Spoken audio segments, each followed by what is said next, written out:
pensar na ideia de anti-herói, a primeira tendência que a gente tem é associar a imagem do vilão, como uma espécie de antítese do herói, com uma negatividade moral, algo que se opõe a essa positividade exemplar do herói. O anti-herói parece sempre como algo satânico. O que eu vou tentar mostrar aqui é que o anti-herói é um tipo de personagem que mostra o caráter profundamente imoral, ou amoral, ou nocivo e dogmático do herói. Quer dizer, o herói ele é um mito literário por excelência do século XX, mas ele não é um herói, ele não é uma figura maléfica, ele é um denunciador, ele é um herói moral, um herói do homem comum, de certa maneira. Eu vou me apoiar em grande parte em algumas reflexões feitas por esse autor aqui, chamado Victor Bromberts, que é um crítico norte-americano, que lançou um livro chamado Em Louvor de Anti-Heróis.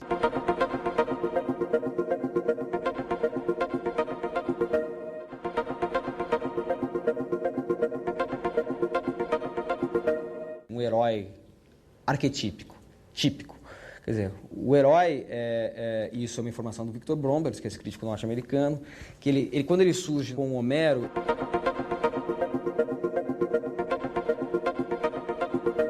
ele tem um sentido geral de nobre, mas a partir do século V a.C. ele começa a ser cultuado como um fenômeno religioso. Ele explica bastante esses passos aqui.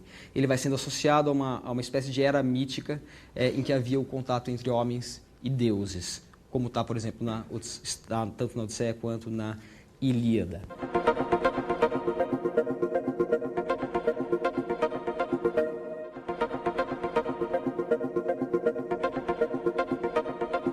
E a gente depois, posteriormente, o Vico, por exemplo,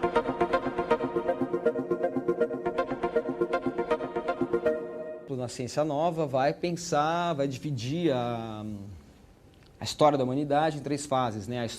A era dos deuses, em que os homens não eram mais do que animais, a era dos heróis, em que os homens eram bárbaros, e depois a era dos homens, do que a gente considera homens comuns, que seria toda a história humana. Quais são as características do herói? O herói é um indivíduo audacioso, impetuoso, caracterizado pela ferocidade, pela imoderação, pela astúcia. Quem esteve aqui na palestra do professor Medina viu que uma das características do herói é a híbris, ou ubris, dependendo da transliteração, que é a desmedida, né? Isso é característico mesmo de um herói que é um herói mais humano. Se a Ilíada é deflagrada pela ira de Aquiles, que realmente é o herói da virilidade, da bravura e o herói impiedoso, a Odisseia é o retorno do Ulisses para Ítaca e para Penélope, então é um herói mais caseiro, já é um herói mais humano. Existe essa clara distinção, a Ilíada como sendo uma epopeia de deuses e a Odisseia como uma epopeia mais humana. Há essa transição. Mas mesmo assim, existem traços dessa híbris, dessa ubris ou híbris, dessa desmedida no Ulisses. Embora ele seja caracterizado pela metis, ele é definido em grego como polimetes ou polímata, existe o termo em português, que é o homem da astúcia, que tem vários expedientes, né? Ele consegue ir se adequando às situações, burlando humanamente e às vezes com a ajuda dos deuses. Em vários momentos o Ulisses é cruel, quando ele é cruel, seja fisicamente, seja moralmente. No canto 12, quando ele não pode ouvir o canto das sereias, ele manda que todos os seus guerreiros lá, seus companheiros de navio, se coloquem cera no ouvido para ouvir o canto da sereia, e ele pede para que o amarrem num mastro, para que ele possa ouvir o canto da sereia sem sucumbir ao encanto delas, e quando ele volta para casa e reencontra Penélope assediada por outros guerreiros, ele empreende um massacre desses, que é interrompido só ao final da Odisseia, quer dizer, mas ele é sanguinolento. Então, na verdade, esse herói é profundamente perverso, a honra dele se combina com orgulho, moral e ação nem sempre estão muito conectadas. Quer dizer, ética e moral, ação e ética não estão muito bem ligadas. É como se, de alguma forma, o heroísmo da ação justificasse a imoralidade. Dois outros heróis absolutamente cruéis e que acabam mal no final da história, que são heróis que têm um final não heróico, vamos dizer assim, porque conforme o tempo vai passando, as problematizações da realidade humana tornam menos, cada vez mais humano o herói, ou seja, cada vez mais suscetível de falhas e de derrotas, mas ele ainda conserva uma obstinação heróica. Estou falando de duas personagens que estão ligadas entre si, Julian Sorel e Raskolnikov. Julian Sorel é o herói de O Vermelho e o Negro, de Stendhal.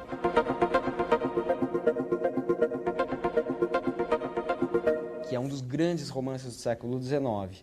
E Raskolnikov, herói, ou pré-anti-herói, já quase isso, de Crime e Castigo, de Dostoiévski.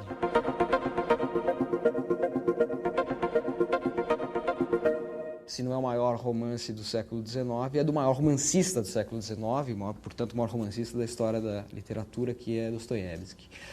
Julian Sorel é um herói, ele é um instaurador de uma nova ordem. Ele é exatamente a expressão de uma pequena burguesia ou de um proletariado que se viu traído pelas alianças entre a burguesia e os banqueiros,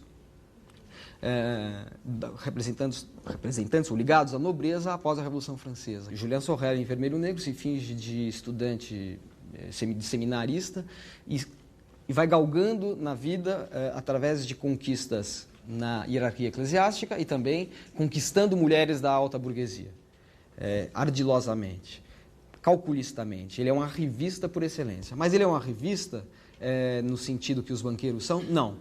Ele é o talento individual cujo ímpeto foi sufocado por essa sociedade materialista de banqueiros, de financistas, que fizeram com que a burguesia virasse, na verdade, simplesmente uma espécie de classe que veio substituir a nobreza, sendo que pouca coisa muda do ponto de vista desse proletariado ao qual Julian Sorel pertence. Ele sobe na vida como esse herói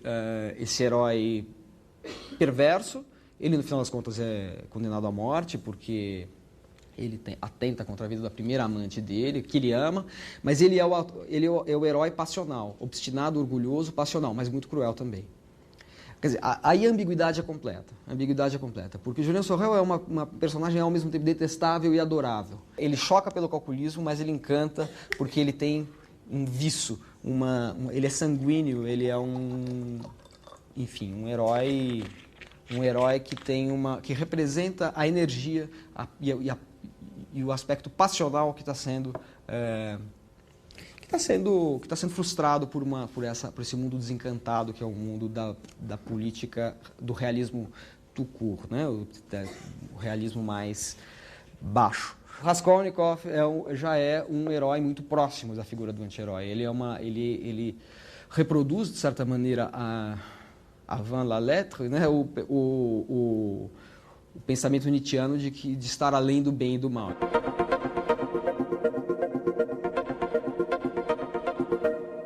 Ele tem todo um discurso de que pessoas excepcionais podem transgredir certas normas sociais porque eles vão provocar mudanças. Inclusive, ele não faz nada com o intuito de enriquecer ou subir na vida, como é o caso do Julian Sorel, que até certo ponto é uma revista no sentido pleno do termo, né? Ele quer ser recompensado pela paixão dele, pela energia dele, ele quer ser recompensado, mas a recompensa do Julian Sorel é uma recompensa pecuniária.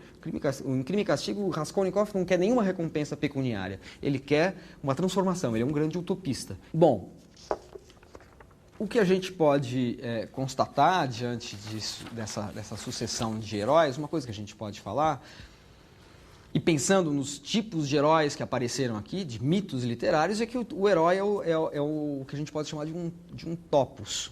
Topos, em retórica, vem do grego, tópica em latim e em português, topos é uma espécie de estereótipo, clichê, esquema de pensamento, imagem, expressão que se repete. Alguns temas. Isso é uma coisa que se aplica mais, a ideia do topos da tópica, né? A tópica é algo que se aplica mais à literatura antiga e que vai até a Idade Média, que é a circulação de algumas imagens, de alguns clichês no bom sentido da palavra, lugares comuns. O topos, que ele, na antiguidade, ele se refere mais, os topoi, né, plural de topos, os topoi se referem mais a pequenas estruturas de discurso, metáforas, depois se transforma em temas mais abrangentes dentro da história da literatura. O poeta durante um longo período da história, o poeta tinha seu valor se ele soubesse fazer a emulação. A emulação do modelo, ele fazia uma poesia de imitação. Isso chega até a literatura de língua portuguesa, até praticamente o Renascimento. Quando a transmissão dos tópicos, ele se associa a uma manifestação de individualidade, cria-se um jogo de identidade e diferença, em que alguns temas vão sendo retrabalhados por alguns escritores. O tema da intoxicação pela leitura, que é um dos temas mais interessantes, porque ele é uma espécie de tema que se dobra sobre si mesmo, né? É autorreflexivo, então ele aparece no Quixote.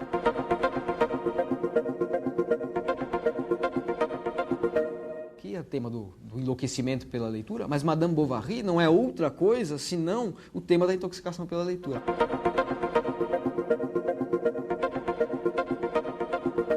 A Madame Bovary cai em devaneios e passa a atrair o marido a ter sonhos adúlteros, sonhos de escapar da sua vida doméstica e confinada a partir da leitura. Então, esse é o tema da intoxicação pela leitura, que, porém, não obedece mais ao ritmo que obedecia esse tema, esse topos moderno, ele já não obedece mais à rede de transmissão da época da emulação, ou seja, não há mais a cópia servil.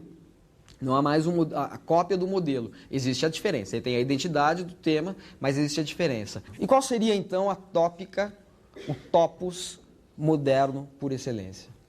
A minha ideia justamente era de propor para vocês, como uma tese a ser demonstrada aqui, de que existe uma tópica moderna por excelência, que é exatamente a tópica do anti-herói. O anti-herói desmascara o herói, mostra o que há de violento nele, o que há de dogmático e realista, ele é um acusador da sua desmedida, da sua híbris.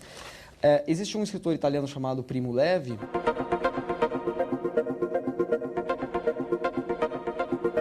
que ele faz justamente um comentário que eu acho que vai servir aqui para introduzir alguns anti-heróis. Primo Levi foi um autor italiano que era um químico italiano, que não era escritor quando foi deportado. Era italiano e judeu, um químico italiano e judeu que não era escritor ainda quando foi deportado para Auschwitz. Quando ele saiu do campo de concentração, ele passou a escrever vários livros sobre a experiência de Auschwitz. O Levi tem um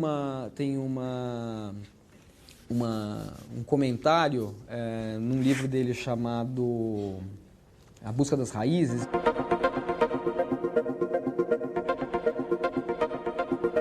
Em que ele fala o seguinte, falando do herói, da Ilíada.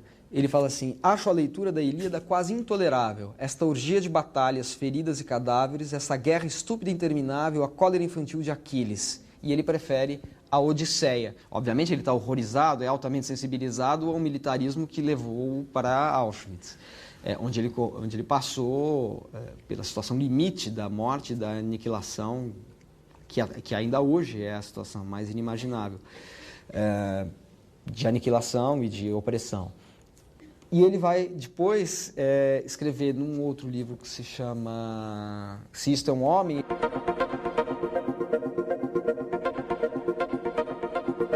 Ele faz um elogio à Odisseia, sobre o canto de Ulisses, em que ele conta a história de um italiano que está lá, chamado Piccolo. Aliás, não sei se é italiano o personagem, ou é ele que dá esse nome para ele. Aliás, não é italiano, porque é o contrário. Ele é apelidado de Piccolo, mas ele quer aprender literatura italiana, mas ele não é italiano justamente. Então, para que ele comece a memorizar a língua italiana, Primo Levi ensina para ele um canto do Dante Alighieri.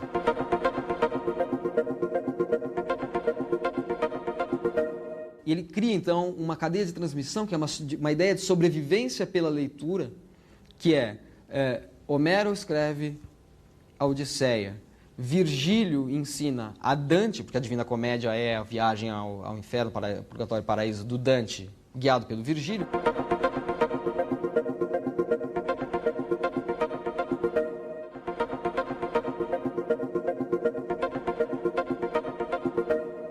Virgílio conta a Dante a história de Ulisses. E ele, Primo Levi, conta a Píccolo o Ulisses contado pelo Dante. Então é uma cadeia vamos dizer, de transmissão de uma narrativa que é anti-heróica do ponto de vista do Primo Levi. Porque embora haja aquele aspecto violento do Ulisses em alguns momentos, ele é justamente o herói, o primeiro herói que é o rebaixamento, né? É o herói ainda da vida, enfim, exagero falar isso, porque ele faz coisas, tem várias proezas na vida, na história da Odisseia tem muitas proezas, mas ele é o herói, vamos dizer, que aponta para o retorno à vida doméstica. Mas nesse livro aqui, Em Busca das Raízes, que é citado pelo Victor Brombert, eu estou pegando aqui do livro dele, nesse livro ele contrapõe a Ilíada justamente a uma personagem chamada Voisek. E aí, a partir daí, do Primo Levi, que é um autor que tem uma defesa do anti-heroísmo, neste sentido de ser resistente ao caráter violento e viril do herói arquetípico, o Primo Levi, que já é alguém que cultiva a ideia do anti-heroísmo, cita talvez aquele que seja o primeiro anti-herói da história da literatura, que é Voisek. Pensando quem seriam os anti-heróis. E eu acho que existem dois tipos de anti-herói.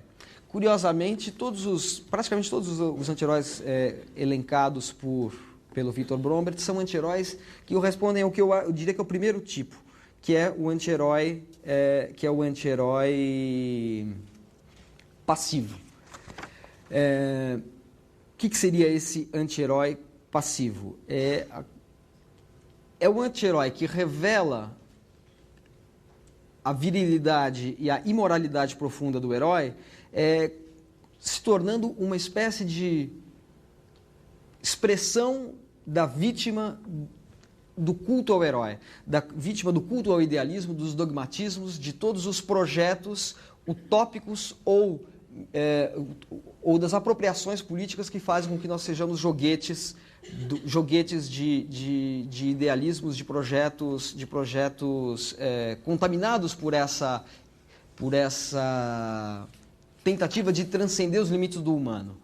O anti-herói, num certo sentido, principalmente esse anti-herói passivo, ele é humano, demasiado humano. Ele é o herói na medida das nossas possibilidades. Ele é o herói não, ele é o homem na medida das nossas possibilidades. Ele é o homem que resiste à ideia de que o ultrapassamento do humano justifique a dor, a violência, a opressão. Então, quem são as personagens que eu acho que são esses anti-heróis da alienação, da atomização da consciência? Voisek, do George Büchner,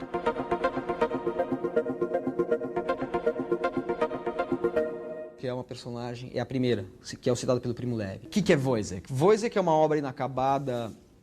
O Büchner é um autor que morreu aos 23 anos. Ele foi um escritor que se ateve ao sofrimento do homem mais torturado, mais simples e incrivelmente, essa peça, ela tem uma economia de meios que faz com que ela seja extremamente moderna e seja justamente, introduza na história da literatura uma personagem que quase não fala. É uma personagem, é um soldado, Voisek é um soldado, que é usado como cobaia de um médico, é humilhado pelo capitão e a mulher o trai com um outro oficial. Então, o Voisek é exatamente o proletário mais explorado em todos os níveis. Ele é explorado fisicamente, porque ele é uma cobaia, ele é sentimentalmente ele é um oprimido porque ele é traído, e ele também na hierarquia militar ele ocupa o último grau. Ele quase não fala, ele simplesmente tem visões, e ele fala que a gente sofre tanto que o suor, até o nosso sono tem suor. Ele é quase uma personagem sem consciência, ele tem pouquíssimas frases ao longo da peça toda. A peça é simplesmente a história de como ele vai sendo conduzido à loucura e é uma loucura não por delírio, mas por carência. É como se ele tivesse, não chega a ser isso, ele não chega a passar fome, mas é como se ele tivesse a alucinação do cara que está famélico ali, e ele vai entrando ele vai sendo confinado nessa tríplice opressão, né? Sendo uma cobaia, sendo um soldado raso e sendo um traído até o ponto em que ele mata a mulher. E o Wojciech é, então, o herói, o anti-herói, talvez o primeiro anti-herói da história da literatura, nesse sentido que a gente fala. Outros anti-heróis que são anti-heróis nesse sentido mais passivo que eu estava falando, são, por exemplo, Bartleby, o escrivão que é do Herman Melville. Herman Melville é muito conhecido por ter escrito Moby Dick.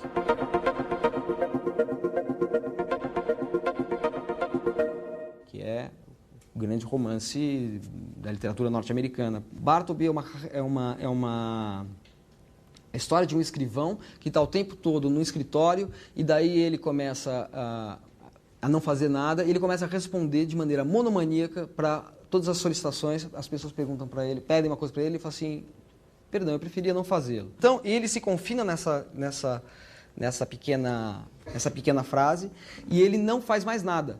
Ele começa a não fazer mais nada até a hora que querem expulsá-lo do próprio escritório e daí ele fala, preferia não fazê-lo. Então ele não sai de lá, ele vira uma personagem kafkiana, ele fica lá dentro e ninguém sabe mais o que fazer. Mas chega num ponto em que ele não sai de lá, ele passa a morar naquele lugar, que inclusive é uma espécie de espaço também de ultra-alienação. E eu acho que talvez dentro desses anti-heróis passivos, esses anti-heróis que mostram vamos dizer que são a expressão da alienação pura, eu acho que nenhum exemplo melhor pode ser dado do que o Joseph K.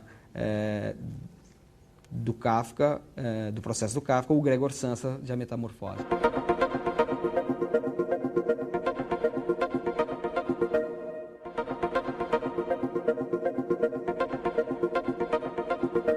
No caso do processo, acho que dispensa maiores comentários. O romance é inacabado, mas ao longo das suas, sei lá, quase 200 ou mais de 200 páginas, ele vai andando de repartição em repartição, de escritório em escritório, no escritório do advogado, no tribunal, e ele vai procurando saber o que acontece com ele, por que ele está sendo processado. Em nenhum momento ele sabe por que ele é processado.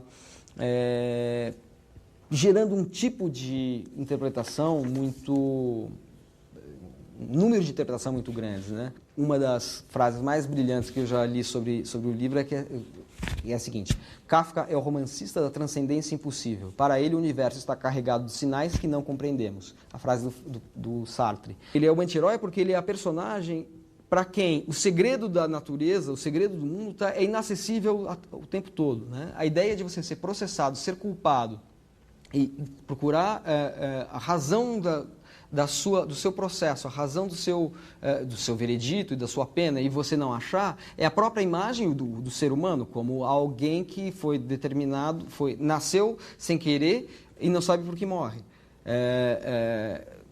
Cujo destino é governado por forças que estão escondidas, né? O herói moderno é o herói que se afirma como uma espécie de testemunha da opacidade. Ele se afirma como alguém que ele sustenta a sua ignorância em relação ao mundo. Ele não é definitivamente o herói que tem algum saber. Não é o Prometeu que rouba o fogo dos deuses, não é o Fausto que faz o pacto com Mefistófeles para ter algum saber. Não, ele é justamente a heroicidade dele é a anti-heroicidade, é o anti-saber. E para não dizerem que eu não falei de nenhum autor brasileiro, eu acho que a Macabeia de A Hora da Estrela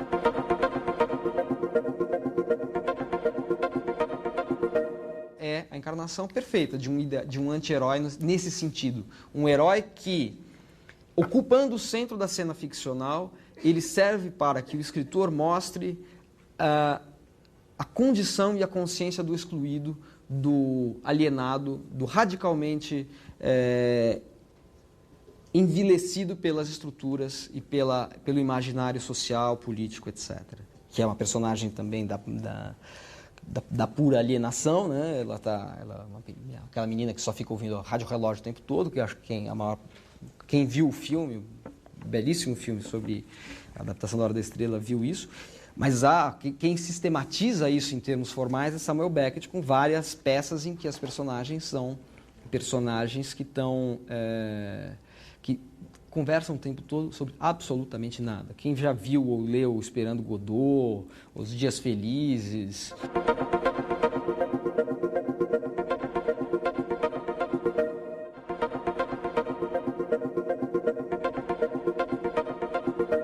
São textos em que as personagens falam e não acontece nada. No fim de partida eu peguei um diálogo que é o seguinte, lá no meio tem dois personagens, Ham e Cloth. Um deles fala assim, mas ele fala assim, espantado, Ham fala para o Cloth, Cloth, mas nós não estamos começando a significar algo? E o outro reage e fala, significar alguma coisa? Você e eu significar algo? Poxa, isso é boa, essa é uma boa. Imagina, nós não significamos nada. Ou seja, a peça é uma expressão da verborragia do dia a dia que não leva a nada, não no sentido de que há algo que leve a alguma coisa, que não há nada que leve a nada. É uma espécie de expressão da condição humana como algo da banalidade absoluta, essencial, profunda. O Beckett tem isso o tempo todo, né? Essa ideia da alienação se expressa de maneiras diversas. Tem uma personagem, uma peça que eu não me lembro o nome agora, é uma peça em que é muito importante no Beckett o modo como ele indica a cena, ele não tem só o texto, né? Como ele indica. Tem até um livro bonito de um pesquisador brasileiro que fala sobre as rubricas. Rubricas que são aquelas, quando tem o nome da personagem, aquela indicaçãozinha. Agora ele levanta, tá assim, né? Romeu, agora levanta, vai lá, beija a Julieta, depois fala. A rubrica é isso. No caso do Beckett, a rubrica tem uma função muito importante. E tem uma das peças dele, eu infelizmente não lembro o nome agora, em que a iluminação, a cena está toda escura, tem 3 personagens que estão paradas aqui. Elas só falam quando a luz incide sobre elas, de resto fica tudo escuro. O que é isso? É claro que é uma peça muito difícil de ver, porque são peças em que as personagens falam coisas que não têm muito sentido e em que elas só... O ato de falar é que importa. E o que é o ato de falar aí? É uma luz que vem de fora. A personagem não tem vontade própria. A vontade vem de fora. É uma transferência do livre-arbítrio para outro lugar. A luz é algo que faz com que a personagem tenha voz, tenha existência. Ela não tem existência autônoma, na verdade. Então, aí, esse é o tipo de herói beckettiano. O herói beckettiano é um monomaníaco, encerrado em si mesmo nessa individualidade que é uma espécie de catacumba existencial. Então, esses são os anti-heróis passivos. A ideia de anti-herói, eu acho que só é possível a partir de uma personagem, e daí a gente entra no caso dos anti-heróis ativos, aqueles que têm uma outra atitude de anti-heroísmo. Só é possível isso a partir do Homem Subterrâneo, do Dostoiévski, que está no livro Memórias do Subsolo.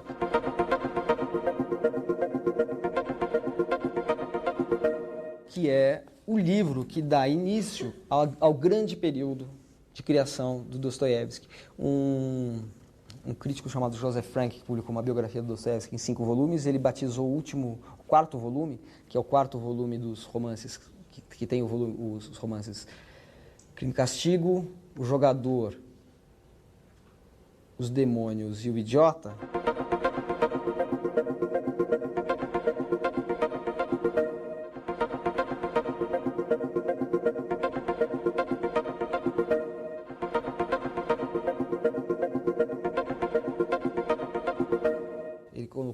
Ele chamou esse livro de Os Anos Miraculosos, que são os anos em que Dostoiévski produziu esses romances. Mas esses romances só existem por causa desta novela, chamada Memórias do Subsolo, que é onde aparece, inclusive, explicitamente, o termo anti-herói. A personagem, o narrador, chama a sua personagem de anti-herói e de paradoxalista. Porque o que é o Memórias do Subsolo? É um romance absolutamente singular, um romance, uma novela, é absolutamente indefinível. A novela é dividida em 2 partes. Numa primeira parte, chamada O Subsolo, tem um narrador, que é um cara anônimo, que ele fica o tempo todo destilando o seu rancor, o seu escárnio contra tudo o que seriam os idealismos e o otimismo positivista do seu tempo. São umas 8, 9 partes em que ele fica fazendo uma meditação, uma espécie de monólogo, só que ele se dirige o tempo todo ao leitor. E é uma declaração de guerra contra qualquer tipo de discurso que insista sobre a ideia do que ele chama de palácios de cristal e as sutilezas do belo e do sublime.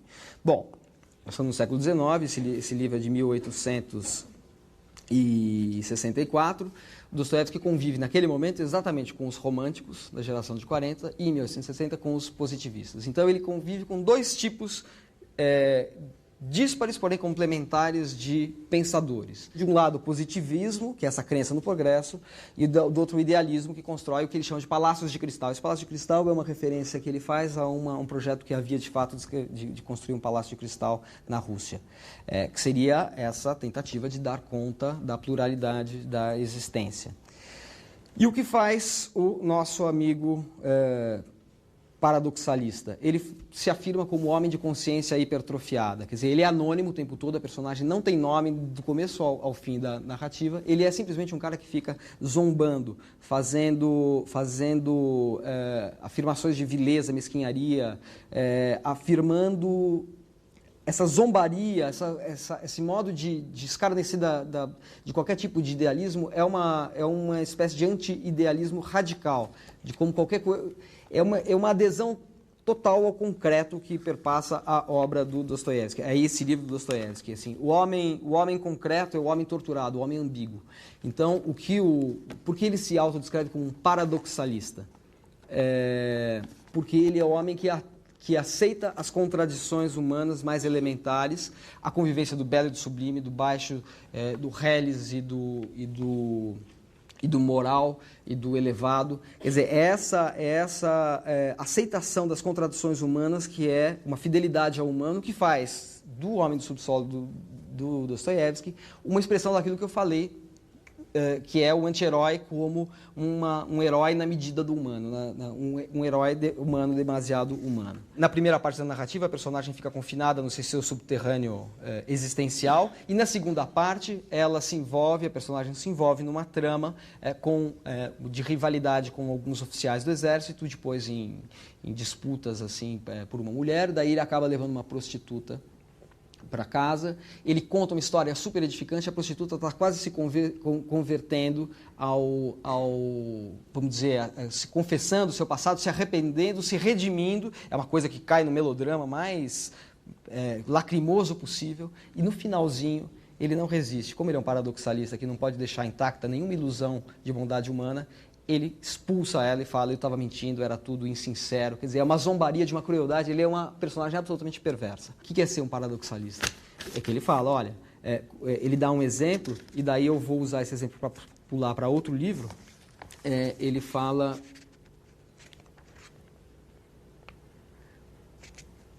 o seguinte, falando dessa ideia de que as coisas são, que o homem tende naturalmente ao bem, ou que ele quer vantagens materiais. As vossas vantagens são o bem-estar, a riqueza, a liberdade, a tranquilidade, etc., etc., de modo que o homem que se declarasse, por exemplo, consciente e claramente contra todo esse cadastro seria, na vossa opinião, e naturalmente na minha também, um obscurantista, um demente completo, não é verdade? Mas eis o que é surpreendente. Porque sucede que todos esses estatísticos, mestres da sabedoria e amantes da humanidade, ao computar as vantagens humanas, deixam de mencionar uma delas. Nem sequer a incluem no cômputo, na forma em que se deve ser tomada, mas é disso que depende todo o cálculo. A ruína está justamente em que esta vantagem complicada não cabe em nenhuma classificação e não se enquadra em nenhuma lista. Tenho, por exemplo, um amigo, reticências. Bom, senhores, é vosso amigo também. E de quem? De quem ele não é amigo? Preparando-se para uma ação, esse cavalheiro, no mesmo instante, vos há de expor, de modo claro e enfático, como precisamente ele deve agir de acordo com as leis da razão e da verdade. Mas ainda, perturbada e apaixonadamente, há de vos falar dos reais e normais interesses humanos. Censurará, troçando dos míopes estúpidos, que não compreendem as suas vantagens, nem o verdadeiro significado da virtude. E passado exatamente um quarto de hora, sem qualquer pretexto súbito, exterior, mas devido a algo interior, mais forte que todos os seus interesses, há de ter uma saída completamente diversa. Isto é, investirá claramente contra aquilo de que ele mesmo falava, contra as leis da razão, contra a sua própria vantagem, bem, uma palavra, contra tudo. Devo prevenir-vos de que meu amigo é uma pessoa coletiva e por isso torna-se, de certo modo, difícil lançar sobre ele toda a culpa. O que ele está falando aqui é de algo que aparece no Poe como uma ideia de demônio da perversidade, que é a ideia de que existe uma noção de razoável, daquilo que é razoável, daquilo que é racional, aquilo que é vantajoso. Mas o ser humano tem pulsões, tem impulsos que vão além disso. O ser humano tem contradições insondáveis. Ele não quer ser reduzido a uma idealização, nem a uma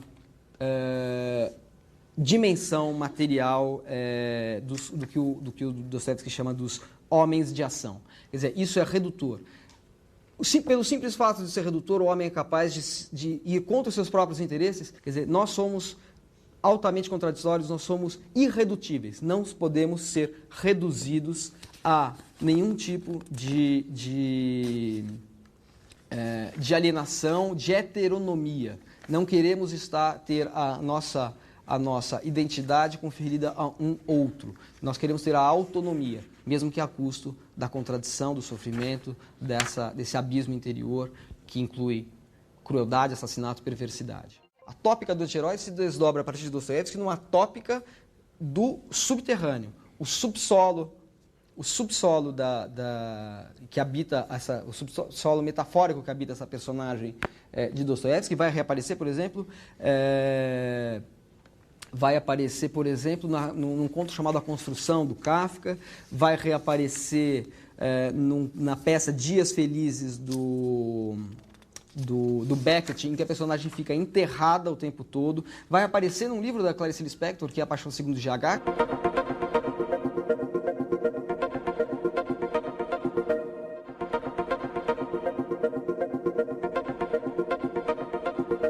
Que a personagem fica, quer dizer, tudo confina para aquele quarto em que a empregada ficava lá ruminando seus dias e tinha uma vivência que era a vivência pura da existência, enquanto que a patroa dela vivia vamos dizer assim, na epiderme, uma vida cosmética, e não era aquela vida de intensidade que ela não adivinhava existir ali dentro, no confim da casa dela. E na novela A Queda, de Albert Camus.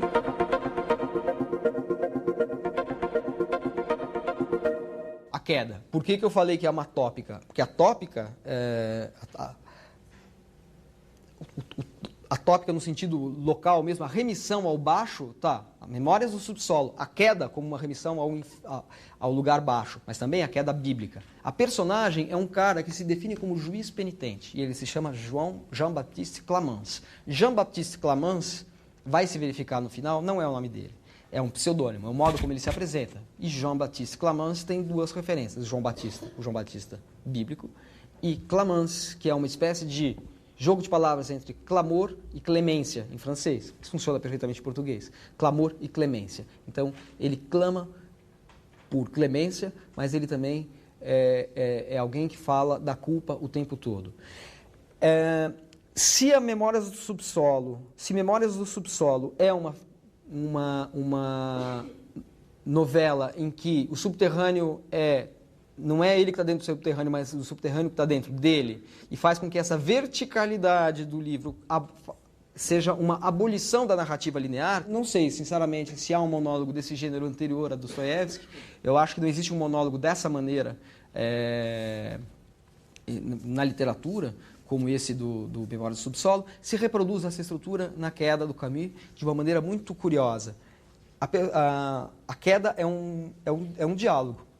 Jean-Baptiste Clamence, que é o juiz penitente, está num bar chamado Mexico City, em Amsterdã, e essa Amsterdã é uma Amsterdã brumosa, soturna, que lembra, e ele faz essa comparação, lembra os canais concêntricos de Amsterdã são o Círculo do Inferno, em que há a queda, essa queda no tempo, que é a queda bíblica do Jean-Baptiste Clamence, e ele recebe pessoas. Então, quando começa o livro, ele recebe uma pessoa. Ao longo do livro inteiro, ele conversa com uma única pessoa. Mas assim, ele diz que ele sempre repete aquele processo. E qual é o processo? Ele conversa com essa pessoa, mas o interlocutor nunca aparece.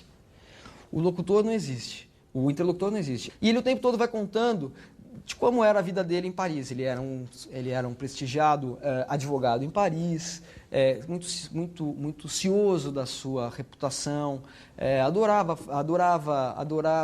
O livro é absolutamente hilariante, né? O Memórias do Subsolo é engraçado, tá? Mas esse é hilariante, porque ele conta coisas assim.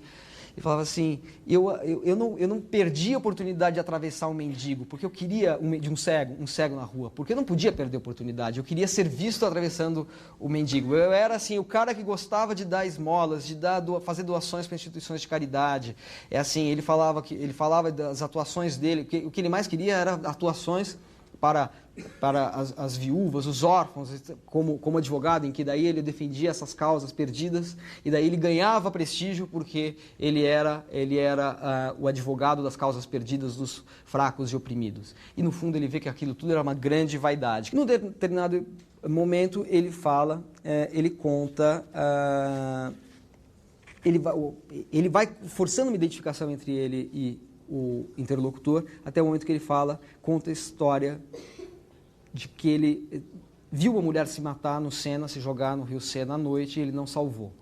Isso é contado de uma maneira, a vida dele começa a dar errado, ele era aquele cara prestigiado, tinha uma vida de prestígio econômico, status social, etc. De repente ele começa a ouvir umas risadas, e ele não entende de onde são essas risadas. Daí chega o ponto em que ele passa na ponte do rio Sena, em cima do Sena, e ele lembra que ele viu uma cena de uma mulher se jogando no rio e ele não salvou. Ele não deu por isso naquele momento. Muitos anos depois é que ele passou a ter fracassos e aquela risada ficou ecoando do passado nele. E daí ele se viu, daí o que ele faz? Ele faz uma grande reflexão, sempre muito irônica, sobre o modo como culpabilidade e inocência se misturam. Como ninguém é inocente, todo mundo é culpado. E daí ele fala, eu sou um profeta vazio para tempos medíocres. Eu trago as pessoas para cá, eu trago as pessoas para esse bar, faço com que elas se identifiquem a mim, até o ponto em que elas se identifiquem a mim pelas nossas fraquezas comuns, pelas nossas ambições, pelos nossos prazeres, mas também na nossa culpa. Então, daí ele explica o que é ser juiz penitente. Juiz penitente é aquele juiz que, ao mesmo tempo, é o que é culpado, porque ninguém pode se arrogar o direito de julgar. Quando o Dostoiévski aqui realmente tem um paralelo muito forte entre as duas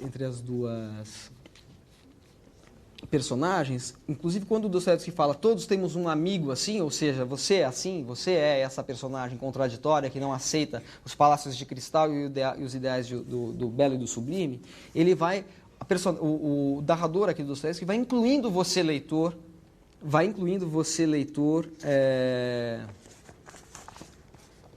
na descrição que ele faz, na caricatura que ele faz do homem, ele fala de si mesmo, depois ele fala do amigo, e ele fala explicitamente, devo prevenir-vos que meu amigo é uma pessoa coletiva, ou seja, somos todos nós. E o Camus, depois de falar de toda essa, quando ele revela a ideia do juiz penitente, ele escreve assim: coberto de cinzas, arrancando lentamente os cabelos, o rosto arado pelas unhas, mas com um olhar penetrante, mantenho-me ante a humanidade inteira, recapitulando as minhas vergonhas, sem perder de vista o efeito que produzo, e dizendo, eu era o último dos últimos. Então, insensivelmente, passo no meu discurso do eu ao nós. Quando chego ao eis o que nós somos, a sorte está lançada. Posso dizer-lhes as suas verdades. Sou como eles, é certo, estamos no mesmo barco. Tenho, no entanto, uma superioridade, a de sabê-lo, o que me dá o direito de falar. O senhor vê a vantagem disto, tenho certeza. Ele está falando, o senhor é o interlocutor dele. Quanto mais me acuso, mais tenho o direito de julgar os outros. Melhor, provoco as pessoas no sentido de julgarem a si próprias, o que me consola igualmente. Ah, meu caro, nós somos estranhas, miseráveis criaturas, e por pouco que nos debrucemos sobre nossas vidas, não faltam ocasiões para nos espantarmos e nos escandalizarmos a nós mesmos. Experimente, ouvirei, pode ficar certo, a sua própria confissão com um grande sentimento de fraternidade. Então, no fundo, o herói aqui, que é, outra vez, um anti-herói, é um anti-herói que acusa. Ele é uma espécie de porta-estandarte da culpabilidade geral. Ele se acusa, ele julga, mas ele se julga a partir do reconhecimento da sua culpa, e todos somos culpados, inclusive ele. Esse tipo de personagem que é a consciência torturada, é o cara que se explora as suas contradições, suas fraquezas, suas ambiguidades para compor um retrato do ser humano é algo que perpassa toda essa literatura. Enfim, de fato existe essa grande riqueza de personagens. Eu acho que praticamente não há heróis. Se alguém souber quem é o herói do século XX, eu não conheço nenhum herói. Porque mesmo quando é um herói paródico, irônico, né? É um herói rebaixado. Então, eu acho que o anti-herói, nesse sentido, ele não é, portanto, uma força maligna. Ele é o contrário. A força maligna é o herói destrutivo, o herói idealista. O idealismo é destrutivo. Um autor que insiste nessa tecla, que é o Émile Cioran, um filósofo romeno que morou na França e escrevia em francês, ele falava muito isso. Ele fala assim que o grande perigo são as utopias. Muita gente se lamenta do fim das utopias. E ele falava assim, 1000 vezes um governo corrupto do que um governo utópico. Ele fala assim, um corrupto não prejudica ninguém. Um utópico, uma utopia pode fazer 20 milhões de mortos num campo de concentração, seja comunista, seja nazista, seja lá o que for. Então, a utopia, como um além do humano, que é uma característica do heroísmo, ela entra em crise no século XX, porque o século XX é um século de negatividade, de crítica, de autocrítica, né? Eu acho que essa tópica do anti-herói, ela é uma tópica que condiz muito com essa ideia de negatividade, de autorreflexão e de uma reflexão que tira o chão sob os próprios pés. Quer dizer, é conhecida a frase do Freud de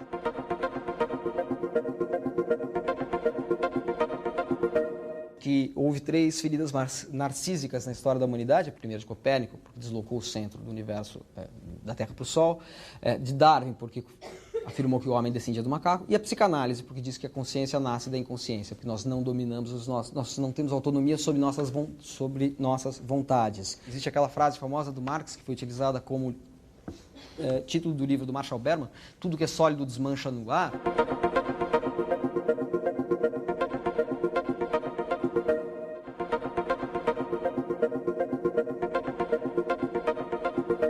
Ninguém está acusando Marx de recusar o mundo, a realidade. Não é assim um pós-modernismo irresponsável, um niilismo epistemológico que fala não existe realidade, só ilusões. Não, existe realidade. Mas vai saber qual é a realidade, que é aquela que você tem diante das mãos. Ela sempre escapa, ela sempre foge. Quando, por exemplo, Adorno escreve a dialética negativa do Adorno, não é senão uma tentativa de pensar a realidade pelo aquilo que foge da identidade.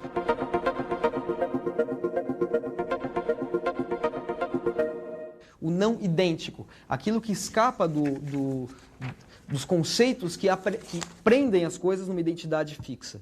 A dialética negativa é uma interpretação dialética da realidade, que também é uma interpretação ética da realidade. Assim como o ser e o nada, vejam os títulos. Dialética negativa do Adorno. O ser e o nada de Sartre.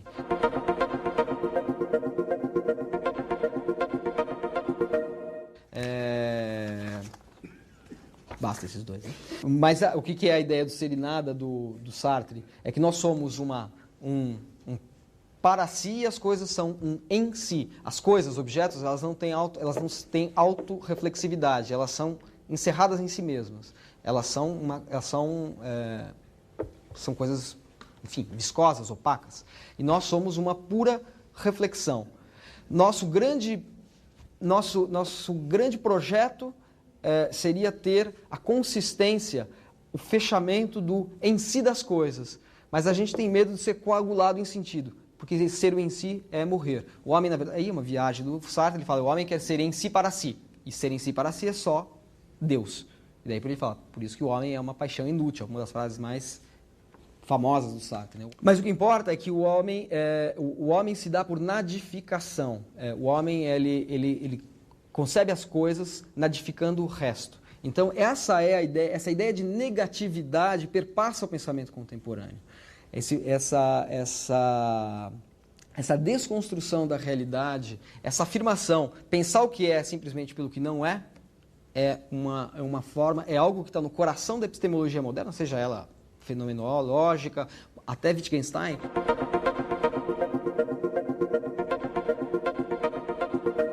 Pensa muito proximamente nesses termos quando ele fala que os termos são, me escapa a palavra agora, mas ele fala que o significado dos termos é relacional.